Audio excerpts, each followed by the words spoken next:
بسم اللہ الرحمن الرحیم۔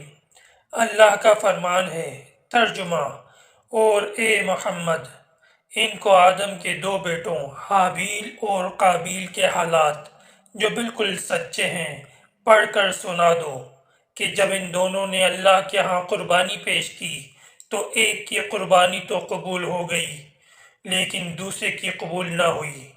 واقعہ کچھ اس طرح ہوا کہ حضرت آدم علیہ السلام پیدا ہونے والے ایک جوڑے میں سے ایک لڑکے کی شادی دوسرے جوڑے سے پیدا ہونے والی لڑکی سے کر دیتے، اور حابیل نے قابیل کے ساتھ پیدا ہونے والی بہن سے شادی کا پروگرام بنایا۔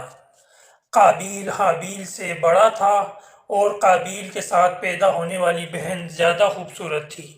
قابیل نے اپنے ساتھ پیدا ہونے والی بہن سے شادی کا پروگرام بنایا۔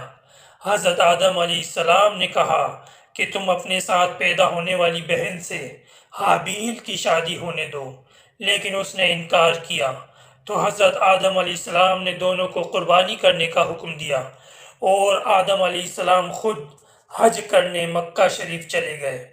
پھر قابیل اور حابیل نے اپنی اپنی قربانی پیش کی۔ حابیل نے اپنی قربانی کے لیے ایک موٹی تازی بکری پیش کی کیونکہ اس کے پاس بھیڑ بکریاں تھیں، اور قابیل نے اپنی کھیت سے ایک ردی اور ناقص اناج پیش کیا کیونکہ اس کے پاس کھیت تھے۔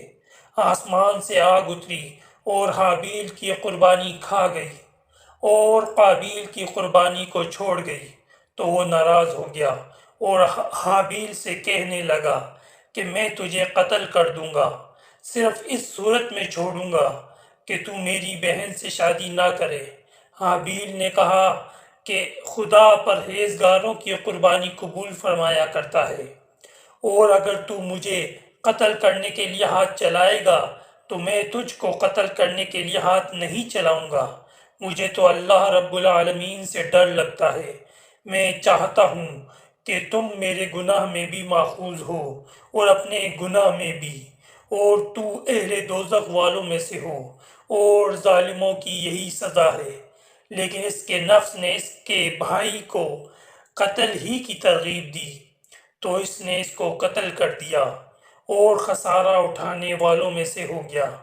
اب خدا نے ایک کوا بھیجا جو زمین کریدنے لگا تاکہ اسے دکھا دے کہ وہ اپنے بھائی کی لاش کیوں کر چھپائے۔